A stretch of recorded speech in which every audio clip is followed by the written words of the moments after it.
Hey guys, and welcome to another installment talking about renovating. Now today I wanted to talk about who you actually need on your team when it comes to the renovation process. There are a whole heap of different professionals that you're going to need to engage at different parts of it, and so it's important to understand who they are and where they fit into the process. So one of the first people that you're probably going to need to talk to, and a lot of these people, by the way, they all need to talk together, is talking to a building designer as well as a town planner at the same time. So a building designer or architect, and this is kind of depends, is the person who's going to be able to draw up the plans and tell you what hopefully is likely achievable with the property and the house that you have. And that usually needs to work in relation to a town planner, because not all building designers and architects will 100% know what is achievable on your specific block. They might just be able to design what it is you're after. The town planner, on the other hand, they're the person who will be able to check what are required for, or the specific requirements for your block and your house, so that when you are putting this forward for council approval, you're A-OK and you can move forward with it. Let's assume then that you have gone through that process and that everything's okay. You're going to need a building certifier and a builder.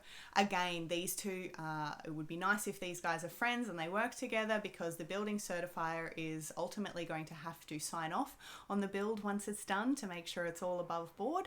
And you're going to need a builder who can work in with that building certifier so that everything goes as smooth as possible. So there are two more people that you're going to need. One of the fifth people that you're going to need is obviously the finance side of things. So renovations are going to cost money. It is likely that you're going to have to borrow some money for that. So talking to a mortgage broker is your best bet, as opposed to going straight to your bank. You're going to need to provide some information about how much the renovation is going to cost and the valuation that is expected after the renovation. So it's important to get your finance sorted so that you don't fall short of the costs during the process of the build. And then again, that building certifier, once it's all done, is going to have to come in the back end and sign off on everything to make sure it's okay.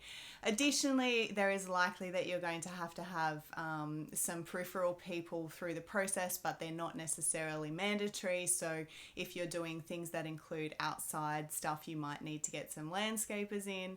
A lot of people, when they're building and renovating, don't know that things like curtains and shutters and blinds and stuff aren't necessarily included, so you're probably going to have to get a third party involved in those additional expenses and things like that.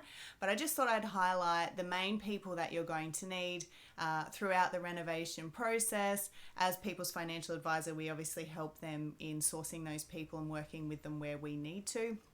But just to highlight who they are again, you're going to probably need a town planner, a building designer, a building certifier, the actual builder, and of course a broker or mortgage broker, someone who can help you secure the finance. So they're the five main people you're going to need to deal with throughout the process. If you have any questions, please let us know.